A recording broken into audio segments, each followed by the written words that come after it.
భారత ఫుట్బాల్ చరిత్రలో అత్యంత గొప్ప మరియు ప్రభావవంతమైన ఆటగాడు సునీల్ ఛెత్రి.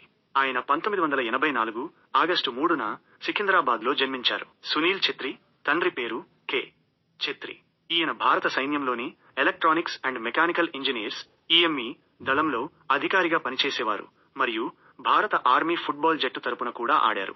సునీల్ తల్లి పేరు సుశీల ఛెత్రి.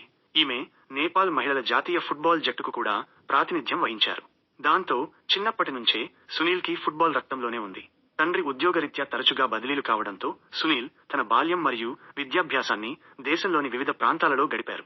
అయినప్పటికీ ఫుట్బాల్ పట్ల ఆయనకున్న ప్రేమ ఏమాత్రం తగ్గలేదు. సునీల్ ఛెత్రి 17 ఏళ్ల వయసులో మోహన్ బగాన్ క్లబ్ తో ప్రొఫెషనల్ ఫుట్బాల్ జీవితాన్ని ప్రారంభించారు. భారత జాతీయ జట్టు కెప్టెన్ గా ఆయన అందించిన సేవలు అపారమైనవి మరియు చారిత్రకమైనవి. జట్టును ముందుండి నడిపిస్తూ దేశం తరపున అత్యధిక అంతర్జాతీయ గోల్స్ సాధించిన ఆటగాడిగా రికార్డు సృష్టించారు. అంతేకాక అత్యధిక అంతర్జాతీయ మ్యాచ్లు ఆడిన ఆటగాడిగా కూడా ఆయన గుర్తింపు పొందారు. ఆయన సారథ్యంలో భారతదేశం నెహ్రూ కప్ 2007, 2009, 2012, SAFF ఛాంపియన్షిప్ 2011, 2015, 2021, 2023 వంటి అనేక ముఖ్యమైన టోర్నమెంట్లలో విజయం సాధించింది.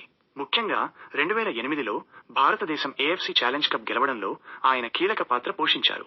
దీని ద్వారా 27 సంవత్సరాల తర్వాత భారత్ 2011లో AFC ఆసియా కప్ కు అర్హత సాధించింది. తన అద్భుతమైన ప్రదర్శనలకు గాను ఆయన రికార్డు స్థాయిలో 7 సార్లు AIFF player of the year అవార్డును గెలుచుకున్నారు.